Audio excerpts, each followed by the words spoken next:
હળવદના વિગડવા ગામે વીજવાહક તારમાંથી તણખલા પડતા આગ ભભૂકી 20 વીઘાથી વધુ જમીનમાં ઘઉંનો પાક બળીને થયો ખાખ। મોરબી જિલ્લાના હળવદ તાલુકા અંતર્ગત આવતા નવા વિગડવા ગામે વીજળીના તણખલા પડવાથી ખેતરમાં ભીષણ આગ ફાટી નીકળવાની ગંભીર ઘટના પ્રકાશમાં આવી છે। આ આકસ્મિક દુર્ઘટનામાં ખેતરમાં લહેરાતો ઘઉંનો તૈયાર પાક ગણતરીની મિનિટોમાં જ બળીને ખાખ થઈ જતા ધરતીપુત્રોને રાતા પાણીએ રોવાનો વારો આવ્યો છે। આગની ઝપેટમાં આવવાથી ખેડૂતની મહિનાઓની આકરી મહેનત અને આર્થિક ઉપાર્જનની તમામ આશાઓ રાખમાં ફેરવાઈ ગઈ છે। પ્રાપ્ત વિગત અનુસાર અસરગ્રસ્ત ખેડૂતો દ્વારા એવા ગંભીર આક્ષેપ કરવામાં આવ્યા છે કે ખેતરની ઉપરની પસાર થતા વીજવાહક તારમાંથી અગ્નિના તણખલા નીચે પડ્યા હતા।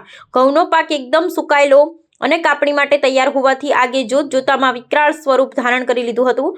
આ ભયાનક દુર્ઘટનાને કારણે અંદાજિત 20 વીઘાથી વધુ વિસ્તારમાં ઉભેલો ઘઉંનો પાક સંપૂર્ણપણે ભસ્મીભૂત થઈ ગયો છે, જેનાથી ખેડૂત પરિવારના વ્યાપક આર્થિક નુકસાનનો વેઠવાનો વારો આવ્યો છે। વીજ વિતરણ કંપનીની કથિત બેદરકારીના પરિણામે સર્જાયેલી આ દુર્ઘટના બાદ સ્થાનિક ધરતીપુત્રોમાં ભારે રોષ અને નિરાશાની લાગણી જન્મી છે। નુકસાનીનો ભોગ બનનાર ખેડૂત દ્વારા વહીવટી તંત્ર અને સરકાર સમક્ષ તાત્કાલિક ધોરણે સ્થળ પર મોજણી હાથ ધરીને યોગ્ય આર્થિક વળતર ચૂકવવામાં આવે તેવી ઉગ્ર માંગણી કરવામાં આવી છે। જગતના તાતને થયેલા આ પારાવાર નુકસાન અંગે સંબંધિત વિભાગો સત્વરે યોગ્ય પગલાં ભરે અને ન્યાયિક સહાય પૂરી પાડે તેવી અપેક્ષા ગ્રામજનો રાખી રહ્યા છે।